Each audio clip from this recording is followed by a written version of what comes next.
టాలీవుడ్కి సంబంధించి ఫస్ట్ రష్మిక మందన, తర్వాత వరుసగా ఇప్పుడు అల్లు అర్జున్, ఆ తర్వాత చిరంజీవి, రామ్ చరణ్లు కూడా ఈ జాబితాలో చేరారు.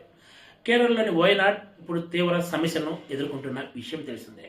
అక్కడ ప్రకృతి సృష్టించిన విలయంతో కొండ చర్యలు విరిగిపడి వందల సంఖ్యలో ప్రజలు మృత్యుబారిన పడ్డ విషయం తెలిసిందే. తొలుత టాలీవుడ్కు సంబంధించి రష్మిక వీళ్ళను ఆదుకోవడం కోసం 10 లక్షల విరాళం ప్రకటించారు. తాజాగా ఐకాన్ స్టార్ అల్లు అర్జున్ 25 లక్షల విరాళం కేరళ ముఖ్యమంత్రి సహాయ నిధికి అందజేయబోతున్నట్లు ప్రకటించారు. అల్లు అర్జున్తో పాటు మెగాస్టార్ చిరంజీవి, ఆయన తండ్రి రామ్ చరణ్ ఇద్దరు కలిసి ₹1 కోటి కేరళ సీఎం సహాయ నిధికి అందించనున్నట్లు తెలిపారు. వీళ్ళంతా సోషల్ మీడియా వేదికగా మృతుల కుటుంబాలకు తమ ప్రగాఢ సానుభూతి తెలియజేశారు. ఈ దుర్ఘటన బారిన పడ్డ వాళ్ళు త్వరగా కోలుకోవాలంటూ చిరంజీవి సోషల్ మీడియా వేదికగా ఆకాంక్షించారు. టాలీవుడ్కి చెందిన వాళ్ళే కాకుండా వివిధ పరిశ్రమలకు చెందిన వాళ్ళు కూడా వయనాడు బాధితుల సహాయం కోసం విరాళాలు ప్రకటిస్తారు.